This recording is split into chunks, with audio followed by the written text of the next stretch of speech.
What's going on, guys, and welcome back to Top 10 Nerd. Spider-Man No Way Home is set to release this December. It's rumored to feature Andrew Garfield Spider-Man, Tobey Maguire Spider-Man, huge characters from all these different worlds coming together in one movie to make billions of dollars. How lovely is that? But while we wait for that dream team, let's dive in and take a look at some weird versions that we hope don't show up in the film. I'm your host, Taylor McWaters, and here are the top 10 weirdest alternate versions of Spider-Man. Let's do it. Kicking off the list at number 10, Spider's Man. We'll kick off this list on an itchy note. This version of Spider-Man from Earth 11580 is actually Spider's Man.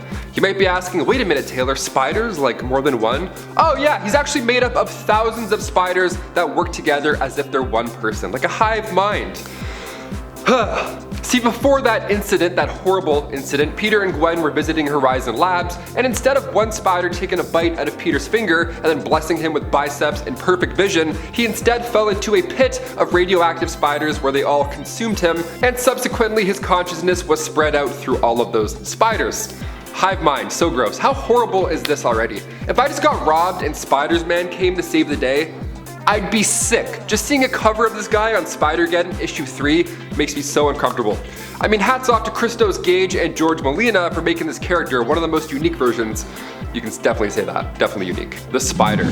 Coming from Earth 15, the Spider, also known as Inmate 24739, made his first appearance in Exiles issue 12. Inmate, what's going on with that? Is Peter bad in this reality? Yeah, he's actually pretty horrible. He's a redhead who has a lot in common with Cletus Cassidy, and in turn he gets slapped with 67 consecutive life sentences by a jury. He's not as into the saving lives thing, he's rather into the opposite. He joined Weapon X after being drafted by the Timebreakers. Now, as horrible as the Spider sounds, he still feels like Peter when you read this comic. He has a similar sense of humor as Deadpool here, so it's still fun, although he's evil. Hyperion of Earth 4023 also joined, became the leader, and the Spider stood by his side as they planned on conquering multiple realities. Pete met his fate in issue 44 of Exiles when Firestar hit him with a Mega Blast. He turned into ash. Already cremated, look at that, we get to save money. And before we continue on with this list, if you want to go ahead and give us a thumbs up, that would be awesome. It really does help our nerd squad over here in our nerd base. You guys are the best. Thanks for sticking around. Let's keep going with this list.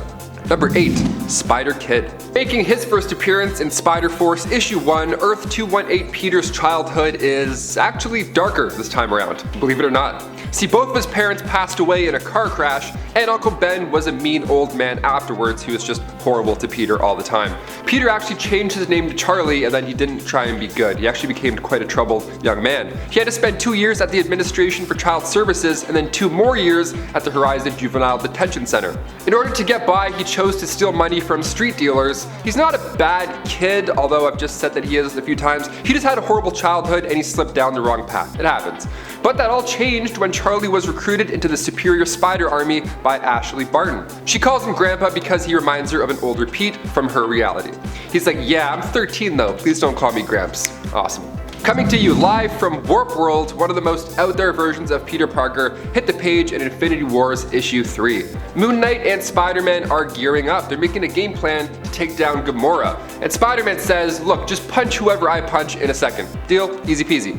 That turns out to be a lot harder than imagined when the both of them merge together. Alongside Arachlnight, we got to meet some other amalgams of characters. We got Ghost Panther, Soldier Supreme, Iron Hammer, and more, so much more. Peter's mind was also separated into 4 different personalities, each desiring dominance. So we have Science Pete, the Knight Pete, Friendly Neighborhood Arachnid Pete, and for when it comes to signing checks and shaking hands, we have CEO Pete. Number 6, Astro Spider.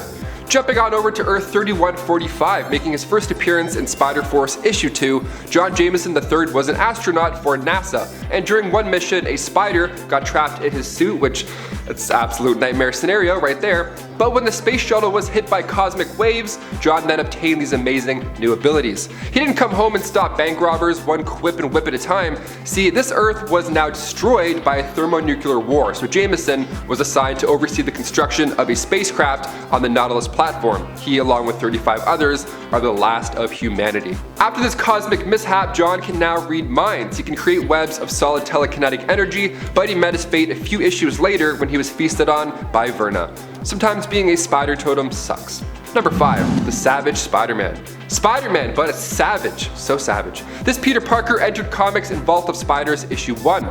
When a plane went down over Antarctica, Peter was the only survivor out of his family. He didn't have powers yet, he didn't swing his way to freedom, but he survived by using the last parachute.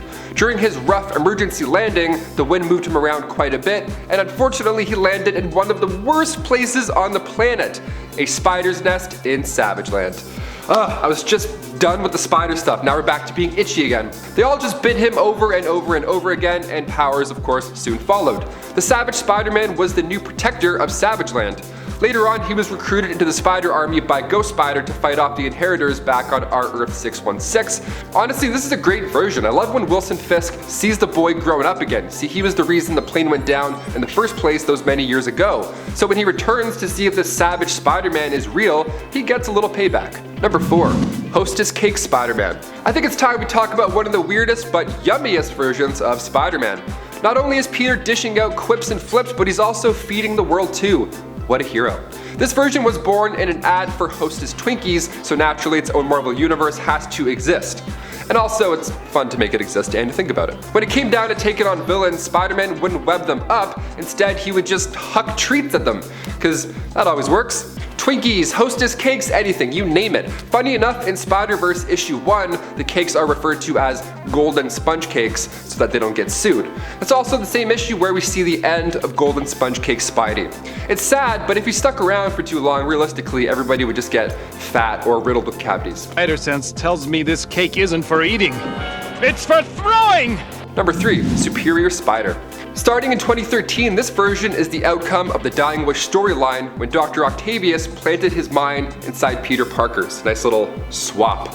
There we go. We see this begin in Amazing Spider-Man issue 698. Peter gets a priority call from the Avengers, and when he meets them all on the raft, Cap informs him that one of his old enemies is dying, and Peter knows that it's Doc Ock before he even tells him. Cap says that he's asking for him. Well, rather, he's asking for Peter Parker. Peter goes in and he asks everybody for a private moment, just the two of them to talk it out, right?